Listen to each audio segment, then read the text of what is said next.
La Revolución Francesa fue el cambio político más importante que se produjo en Europa a fines del siglo XVIII. No fue solo importante para Francia, sino que sirvió de ejemplo para otros países en donde se desataron conflictos sociales similares en contra de un régimen anacrónico y opresor.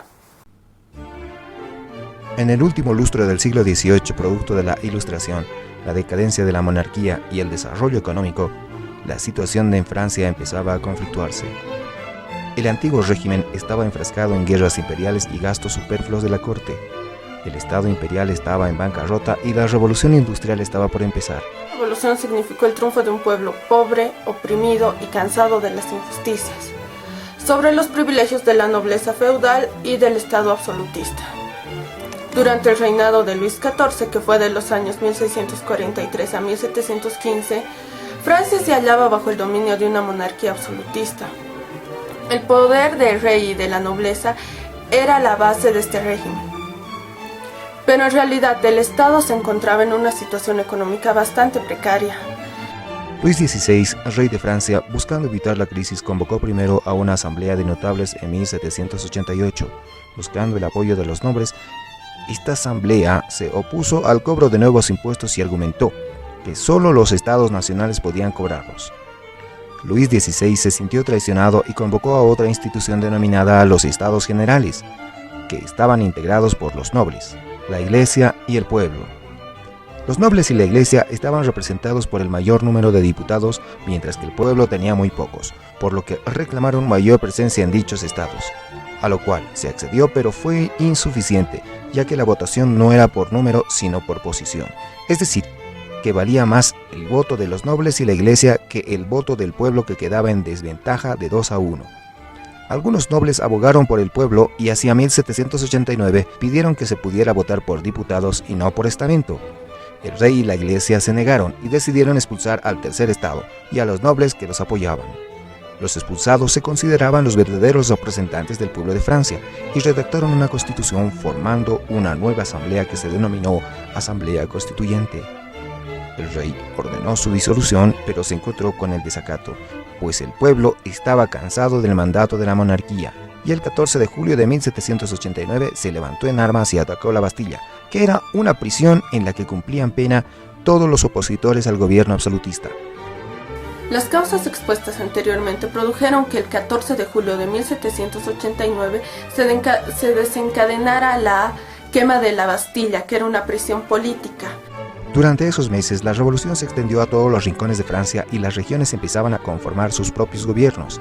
Algunos de los grandes logros de la Asamblea fueron la proclamación de los derechos del hombre y del ciudadano, en la que se reconocían los derechos de seguridad, propiedad e igualdad.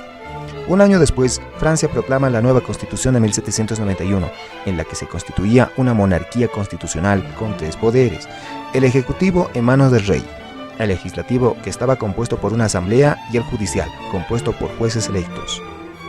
En 1782 se convocó a una convención nacional que fue electa por sufragio universal. Se abolió la monarquía y proclamó la república. En la convención habían 2 grupos opuestos que tenían 2 objetivos distintos: los jacobinos, que representaban el gobierno de París, y a los trabajadores. Ellos buscaban un gobierno democrático, cambios en la forma de propiedad y un gobierno central. El otro grupo representaba a los girondinos. Ellos personificaban a los hombres de negocios y comerciantes. Querían políticas más conservadoras y respeto a la propiedad privada. Entre esta disputa, la tensión iba acrecentándose y en 1793 el rey era juzgado y ejecutado. A causa de esto, Gran Bretaña, que era una monarquía, declaró la guerra a los revolucionarios. Al mismo tiempo, la lucha entre los jacobinos y los girondinos se hizo más intensa. Por ejemplo, en 1793 se organizó una Junta de la Salud Pública cuyo representante, un hombre llamado Robespierre, suspendió todos los derechos individuales y mandó matar a todos los que se pusieran al establecimiento de la normalidad, pues de otro modo la revolución fracasaría. Poco después fue considerado enemigo de la revolución y fue juzgado y ejecutado. La anarquía y disputas internas continuaban, y en 1795 se proclamó una nueva constitución, la cual otorga derecho de voto solo a los propietarios, con el fin de quitar el poder al pueblo. El poder legislativo se dividió en 2, y dio el poder ejecutivo a un directorio conformado por 5 personas que también fracasaron en el intento de resolver los problemas de Francia. Mientras tanto, el ejército se hacía más poderoso y le disputaba el poder político por su capacidad de liderazgo. Un joven, Napoleón Bonaparte, se convertía en el líder de una corriente antimonárquica, aunque absolutista.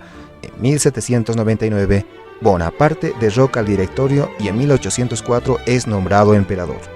A pesar del retroceso circunstancial que tuvo la Revolución Francesa, el mayor legado que dejó al mundo fue el establecimiento de regímenes constitucionalistas y la consagración de las libertades individuales, mediante el paso de súbditos a ciudadanos, para elegir a sus representantes y crear sus propias leyes, aunque se restringió de liberar a los esclavos, otorgar derechos plenos a las mujeres y se restringió el ejercicio del derecho solo a los que poseían poder económico y supieran leer. La Revolución Francesa fue el cambio político más importante que se produjo en Europa a fines del siglo XVIII. No fue solo importante para Francia, sino que sirvió de ejemplo para otros países en donde se desataron conflictos sociales similares en contra de un régimen anacrónico y opresor.